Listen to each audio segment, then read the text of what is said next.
Diburei Emuna, Daf Kuf Mevav. We said yesterday that when Reb Nosson came close to Rabbeinu, they had a simple minion of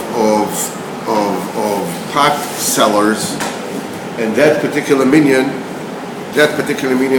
were getting together to learn Rabbeinu, and they had a minion kavua, and every time Reb Nosson used to come to the Rebbe used to ask him about the minion. The minion eventually was bottled because the Nosson saw that he's talking to them and nothing changes, they remain the same as they were. So he stopped talking to them, and eventually the minion was bottled. He came to Rabbeinu and he found by Rabbeinu and settled that the Rebbe said your minion was splitting up the Shemayim, was literally splitting up the heavens. So he says when it happens that a great person comes together with a simple person, don't think it's a waste of your time to talk to him. Adrabah. Is in Uman there was a Yid, was a Kal, was a Baal Aveira. His name is Moshe Tzedakis. Moshe, the son of Tzedek.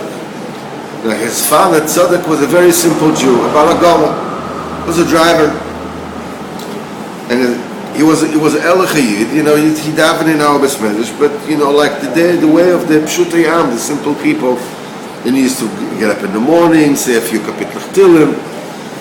When the tzaddik, passed away, his son Moshe was a balaganist. He was a shababnik.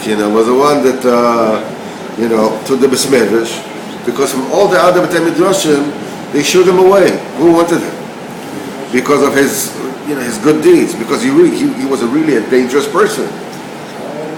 He was part of the gangs of and even the communists wanted to kill him because of his crimes. You can imagine what the communists were that killed everybody, but again because of his crimes. You can imagine. It says, by us, we don't push away any Yid, no matter who he's going to be.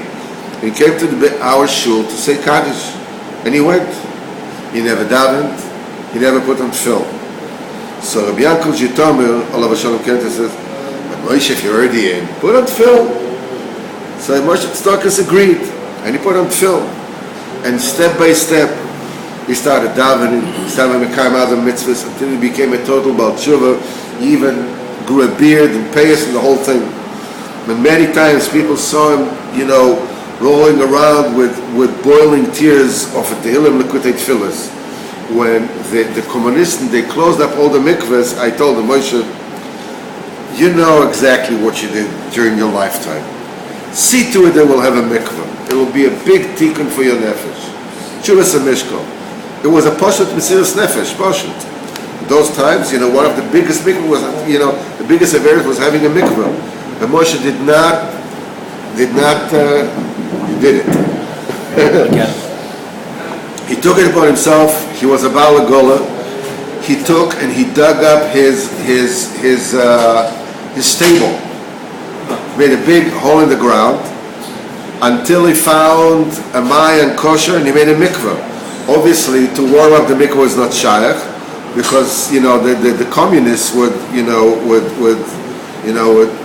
follow it because they found where the smoke is coming from. So the mikveh was cold.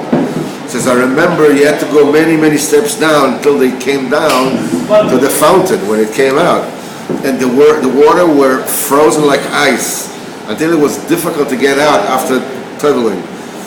B'cholof and Moshe Tzedakis, this horrible criminal, was Mezaka Anash and all the people in town, to have a mikveh, a kosher mikveh for years. And one day the Son Israel told the communists about the mikveh. When they came to look for the mikveh, they couldn't find anything because it was covered up, because he covered up real well, and there were horses walking around on top of it. They couldn't find anything, to suspect that there is a kosher mehudadik mikveh under where the horses were springing. And Moshe Tzedakis, he made total tshuva. He had Baruch Hashem Elech children, and he died in the Holocaust. Hashem Yinkom Damoi. He says, by the way, you should know in the beginning, the people of town used to deride the Breslov Hasidim that they let such a criminal, such a worthless, incorrigible criminal like Moshe Tzedakah, there's no chance for him to do tshuva. But afterwards, Mezaka, all the people of Uman in the mikvah, with Mas Meshirus Nefesh, he made the Besach Nasasarchem. The people should be able to have in his house. And hungry people came to eat in his house. Then they realized that the way of the Besach Chasidim, will mekarv anybody, no matter who he is, as long as the name Jew is called upon him. There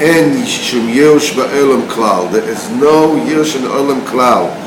Through the Eitzos of Rabbeinu, it is possible to flip over completely from being the worst of the worst to being the best of the worst, as we saw in our own eyes. Plenty of time.